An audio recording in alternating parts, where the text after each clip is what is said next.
Hi అండి. నేను doctor Umadevi, gynaecologist, Shri Venkata Sai urology and maternity సెంటర్లో 25 ఇయర్స్ నుంచి ప్రాక్టీస్ చేస్తున్నానండి.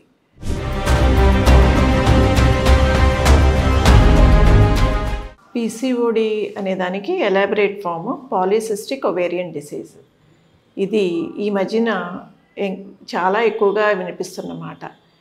15 ఇయర్స్ కాడ నుంచి 45 ఇయర్స్ దాకా అన్ని ఏజ్ గ్రూప్స్లోనూ ఈ ప్రాబ్లం కనిపిస్తుంది.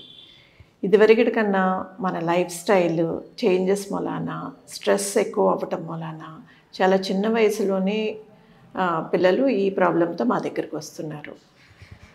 హార్మోన్స్లో సమతుల్యం లోపించటం వలన ఈస్ట్రోజన్ అనే హార్మోన్ ఎక్కువ ఉండి ఓవులేషన్ సరిగ్గా జరగక, ఓవులేషన్ అంటే ఎగ్ రిలీజ్, ప్రతి నెల ప్రతి ఫీమేల్ పర్సన్కి ఎగ్ రిలీజ్ అవ్వాలి.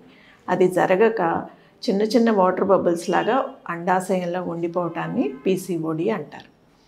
ఇది ఒక్కటే కాకుండా పీసీఓడిలో వేరే సమస్యలు, గర్భసంచి లోపల పొర పెరగటం, ఎండోమెట్రియల్ హైపర్ప్లేషియా అంటారు. వీళ్ళకి మెటబాలిక్ డిజార్డర్స్, డయాబెటీస్ ఇట్లాంటి ఒక 10 ఇయర్స్ లేటర్ ఆన్ సఫర్ అయిన వాళ్ళల్లో ఎక్కువ చూస్తూ ఉంటాం. దీని వలన పీసీఓడికి ట్రీట్మెంట్ అనేది చాలా అవసరం. మెయిన్గా లైఫ్ స్టైల్ మోడిఫికేషన్తో పాటు చాలామందిలో రిలీఫ్ వస్తుంది. కాకపోతే కొంతమందికి దాంతో పాటు హార్మోన్స్ కూడా మేము యాడ్ చేయాల్సి వస్తుంది.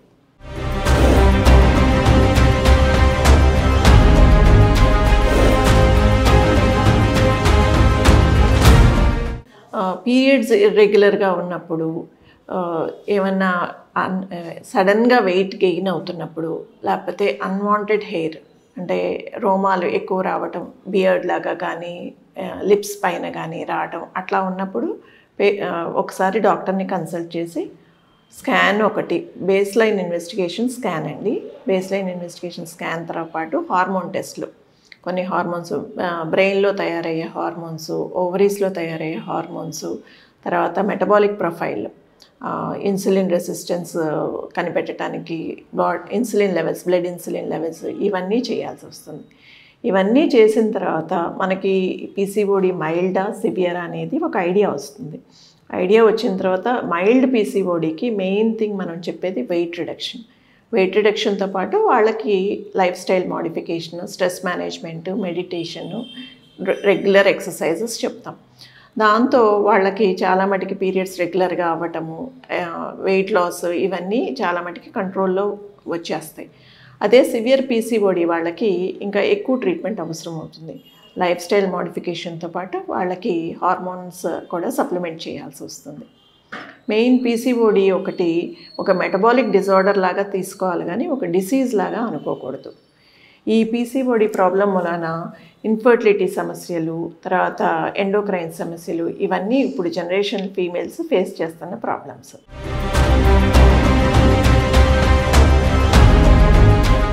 పీసీఓఎస్ అన్న పీసీఓడి అన్న రెండు ఆల్మోస్ట్ సిమిలర్ అండి.